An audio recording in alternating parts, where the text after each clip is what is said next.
O Senhor esteja convosco. Ele está no meio de nós. Proclamação do Evangelho de Jesus Cristo, segundo João. Glória a vós, Senhor.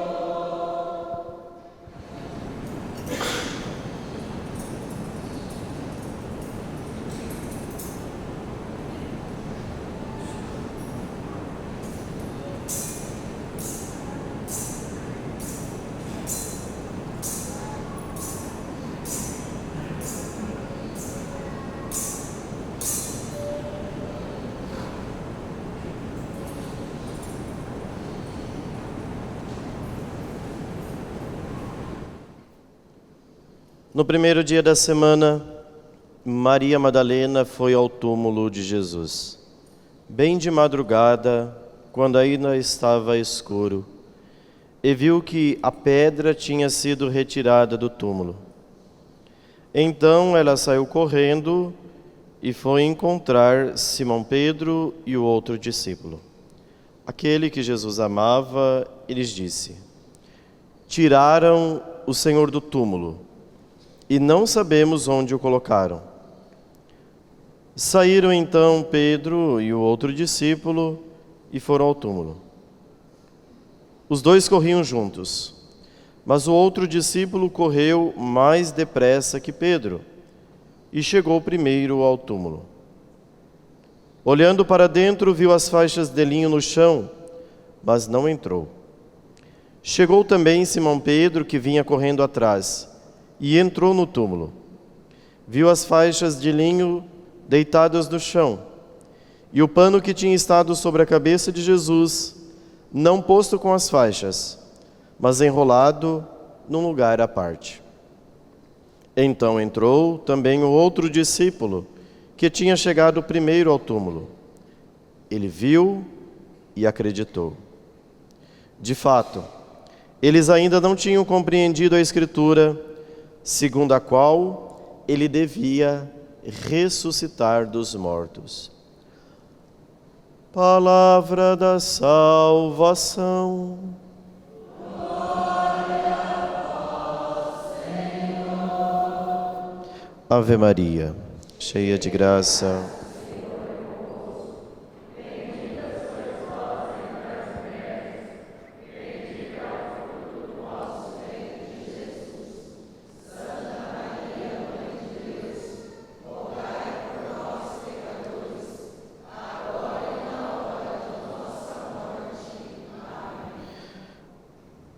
Nossa Senhora, Rainha dos Anjos,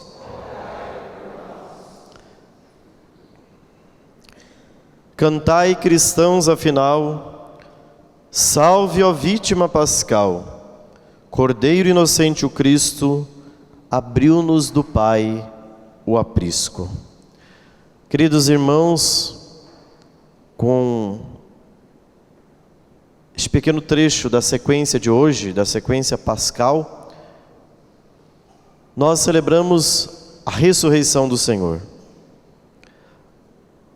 Estes últimos dias foram para nós, católicos, dias intensos, sobretudo desde que iniciamos a Quaresma e vivemos um longo itinerário quaresmal rumo à celebração deste dia, a Páscoa do Senhor.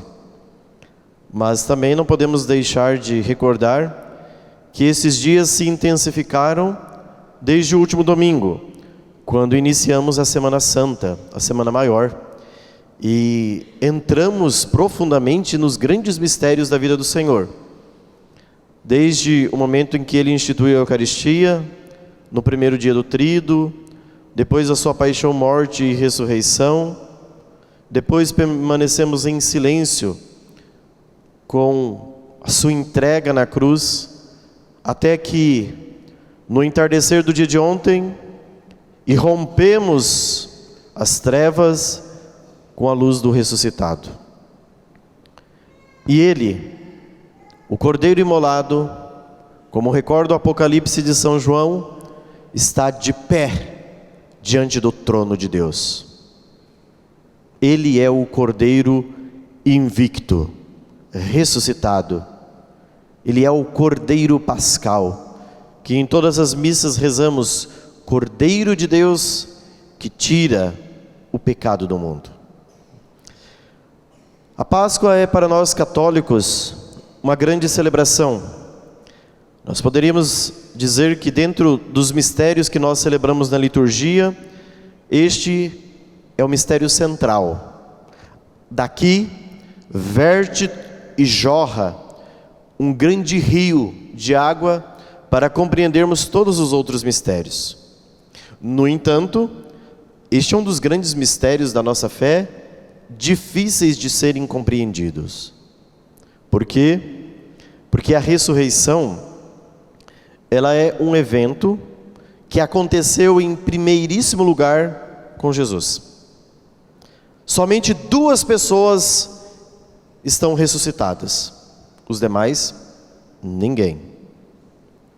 Estão ressuscitados gloriosos no céu nosso Senhor Jesus Cristo, que ressuscitou na Páscoa, e a sua mãe, Maria Santíssima. Isso não aconteceu com mais ninguém, ressurreição.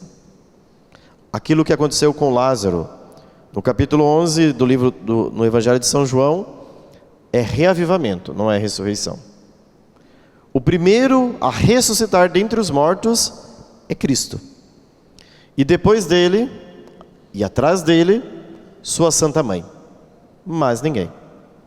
Nós iremos ressuscitar somente na parousia, no último dia. Mas padre, quando a gente morre, a gente já não ressuscita? Não. A gente morre, e a morte é separação do corpo e da alma. O corpo vai para o cemitério e apodrece. A alma, se está em estado de graça, é salva. Ser salva não significa que vai direto para o céu. Pode ser que vai passar um tempo no purgatório. Mas depois da purificação do purgatório, vem o céu. E do outro lado, se não foi salva, está condenada. E a condenação é eterna. Depois que você morreu, se morreu em pecado grave, a sua condenação já está determinada pela escolha do pecado grave. E, portanto, o seu destino é a perdição eterna, isto é, a vida nos infernos. Depois de passado, então, todo este tempo, quando ao toque da trombeta, os anjos clamarem e tocarem, eis que o Senhor vem, então Jesus virá na sua glória, naquilo que nós esperamos na sua parousia. Então, neste dia, acontecerá o julgamento universal, em que todos conhecerão a verdade. E neste dia, acontecerá a ressurreição dos mortos, como nós professamos no credo, que nós cremos na ressurreição dos mortos. Então acontecerá a grande ressurreição de todos. Cada qual vai ressuscitar com o seu corpo glorioso nos céus. Por isso, o mistério da ressurreição é um mistério um tanto quanto difícil, porque os 2 que ressuscitaram já estão gloriosos no céu, Jesus e sua Santa Mãe. Mas padre, como então podemos ter certeza da ressurreição? Às vezes a gente fica com a cabeça um tanto quanto embaralhada, porque muitos dizem: pegaram o corpo de Jesus, roubaram, esconderam o corpo de Jesus e disseram que ele ressuscitou. Porque foi isso que nos primeiros séculos da história disseram. Jesus não ressuscitou. Os discípulos foram de madrugada, abriram um túmulo, pegaram o corpo dele e depois saíram com essa historinha de que Cristo ressuscitou. E aí todo mundo acreditou e a gente fica depois de 2000 anos aqui celebrando uma coisa que não aconteceu historicamente de fato. Foi uma invenção da comunidade primitiva. Como que a gente pode afirmar que Jesus ressuscitou? Existe um princípio lógico, básico, para a inteligência humana. Acompanhe o raciocínio. Pergunto para vocês: vocês seriam capazes de dar a vida pela verdade? Às vezes não, né? Mas eu tenho uma certeza: nenhum de vocês é capaz de dar a vida pela mentira. Alguém daria a sua vida pela mentira? Inventar uma mentira, você morre por essa mentira? Vamos dizer, levanta uma calúnia do seu filho, uma coisa que ele não fez e você tem certeza, e você diz: não, eu dou minha vida por essa calúnia, por essa mentira. Nenhum de nós daríamos a vida pela mentira, porque simplesmente a pessoa que fizesse isso, com todo respeito, mas sem respeito, é burro. Ninguém morre pela mentira. As pessoas podem morrer pela verdade, para salvaguardar a verdade. Por que eu estou atestando isso? Porque os apóstolos, os primeiros cristãos, você imagina, se Pedro e João e os outros apóstolos tivessem ido no domingo de madrugada, aberto o túmulo, pegado o corpo de Jesus, escondido o corpo de Jesus, e dissesse: olha, ele ressuscitou. E depois, o Império Romano, como fez, sobretudo com Nero e os demais imperadores, que perseguiram e mataram os cristãos, inclusive mataram o apóstolo Pedro crucificado de cabeça para baixo, cortaram a cabeça do apóstolo Paulo, e assim foram com todos os apóstolos, com exceção de João. Você acredita que eles seriam capazes de dar a vida por uma mentira que eles mesmos tinham criado? Isso seria simplesmente uma insanidade. Que uma pessoa talvez louca fizesse isso, vamos pegar um apóstolo, talvez fosse um desvairado, sem juízo. A gente diria, tá bom. Mas que todos os apóstolos morressem por isso, que muitos mártires derramassem o seu sangue por isso, que os 3 primeiros séculos da história da Igreja Católica foi banhado do sangue dos mártires, isso seria uma insanidade. É um surto coletivo, poderíamos dizer. Então, a base teológica, racional, para nós crermos na ressurreição é esta: ninguém dá a vida pela mentira. Porque se der a vida pela mentira, isso não se sustenta por muito tempo. Isso não seria capaz de levar 2000 anos de história. E hoje nós estamos aqui para celebrar um evento dos primeiros séculos da história, que muitos morreram e derramaram o seu sangue, e nós dizemos: ele ressuscitou. Então aqui está a prova cabal de que Cristo ressuscitou. Como vimos no evangelho de hoje, Maria Madalena vai ao túmulo de Jesus bem de madrugada, quando ainda estava escuro. E chegando lá, a pedra tinha sido removida do túmulo. Ele não estava mais lá. As faixas colocadas de um lado, o pano que tinha estado sobre o corpo e a cabeça de Jesus colocado de um ladinho, do lado. Então ela volta e anuncia para os 2 apóstolos, Pedro e João. Os 2 correm juntos. João, por ser um apóstolo mais novo, vence a corrida, porque Pedro era mais velho. Mas quando João chega no túmulo, ele para e respeita a primazia do apóstolo Pedro, porque é o primeiro. Jesus escolheu Pedro dentre todos os apóstolos para ser aquele que iria conduzir a barca. Então Pedro entra, vê e acredita. Agora de fato a gente entende o que ele queria dizer com ressuscitar dos mortos. E gente, isso daqui é uma coisa linda, porque vocês vão ver o evangelho de domingo que vem, que é uma sequência do evangelho de hoje. Os apóstolos vão estar reunidos no cenáculo e Jesus vai aparecer para eles. E a partir deste dia, do cenáculo, a vida desses apóstolos mudou completamente. Esses apóstolos, acovardados, medrosos, porque você imagina, Pedro negou para uma criada, gente, na porta do templo. Se Jesus não tivesse ressuscitado, Pedro era um covarde. Você acha que Pedro iria dar testemunho de Cristo diante dos soldados do Império Romano e morrer de cabeça para baixo? Aquele que negou para uma mulher na porta do templo, quando a mulher disse: não és tu também um daqueles que seguiam esse Nazareu? Não, eu nem conheço, não sei quem ele é. Você está louca, você está doida. Seria simplesmente loucura. Ou Pedro teria surtado, e surtado até o fim da vida. Mas não. Na certeza da ressurreição, Pedro, como vimos nos Atos dos Apóstolos, na primeira leitura, e veremos durante todo esse tempo pascal, é Pedro que vai se colocar na sinagoga de pé, e vai dizer, Cristo ressuscitou. E vai sofrer muito por causa disso. Ele vai ser arrancado do templo algumas vezes, e vai ser tratado como um qualquer. E ainda os apóstolos vão dizer que eles ficaram felizes por terem sido considerados dignos de humilhação por Cristo.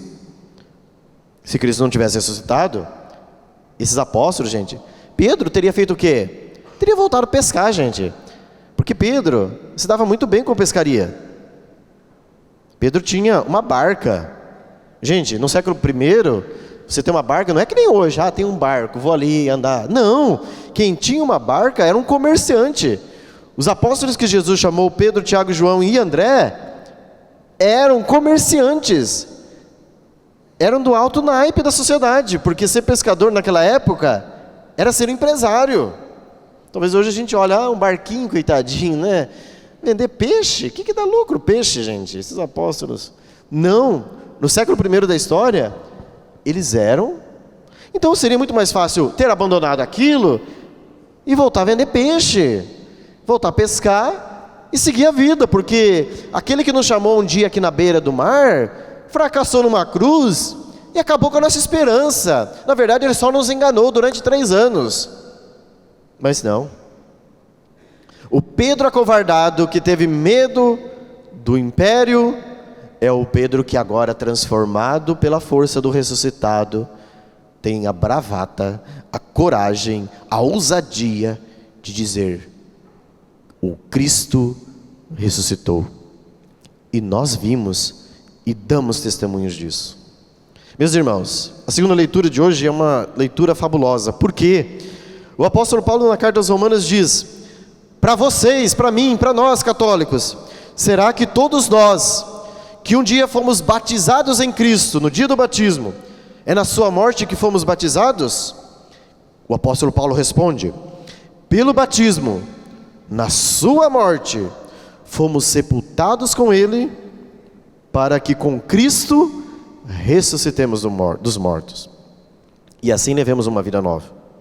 Pois de certo modo, identificados a Cristo, por uma forte semelhança à sua morte, seremos semelhantes a Ele. Sabemos que o nosso velho homem foi crucificado com Cristo, para que seja destruído o corpo de pecado, de maneira a não servirmos mais o pecado. E aí São Paulo diz, sabemos que Cristo ressuscitado dos mortos não morre. A morte não tem poder sobre ele. Pois aquele que morreu, morreu para o pecado, uma vez por todas. Mas aquele que vive, é para Deus que vive. Meus irmãos, a alegria da Páscoa do Senhor, a alegria do Senhor ressuscitado, enche o nosso coração de alegria. Porque, como recorda o apóstolo Paulo, a nossa vida está escondida no céu. No dia que você foi batizado, de alguma forma São Paulo está dizendo que você já está ressuscitado. Você vive aquela tensão da escatologia, do já e do ainda não. Nós já estamos, mas ainda não. Isso é um tema da escatologia que nós vamos estudar ainda na catequese com o pároco. O que é o já e o ainda não? Nós já estamos ressuscitados, mas ainda falta-nos algo da ressurreição. Por quê? Porque algo já nos foi dado do batismo. E São Paulo diz que a nossa vida já está escondida com Cristo no céu. A sua vida já está no céu, mas ainda não está. Porque ainda você completa na sua carne aquilo que falta aos sofrimentos de Cristo. E teria faltado alguma coisa aos sofrimentos de Cristo? Pergunto para vocês. O sofrimento de Cristo não foi completo? Mas São Paulo diz que não. Nós completamos na carne aquilo que faltou aos sofrimentos de Cristo. É isso que o apóstolo Paulo diz. Então o apóstolo Paulo está errado?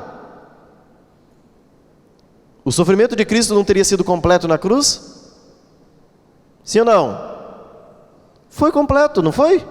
Mas São Paulo diz que nós completamos aquilo que faltou. Faltou uma coisa no sofrimento de Cristo na cruz. Vocês estão mal, hein? De conhecimento. Faltou? E o que faltou no sofrimento de Cristo na cruz? Faltou a fé. Por que faltou a fé? Se Deus, ele não tinha fé? Não. Jesus é Deus, Jesus não tem fé. A fé a tem aqueles que são criaturas. Deus não tem fé. Deus vai acreditar em quem? Nele mesmo? Ele é Deus. E quem completou o sacrifício da fé de maneira esplendorosa? Quem?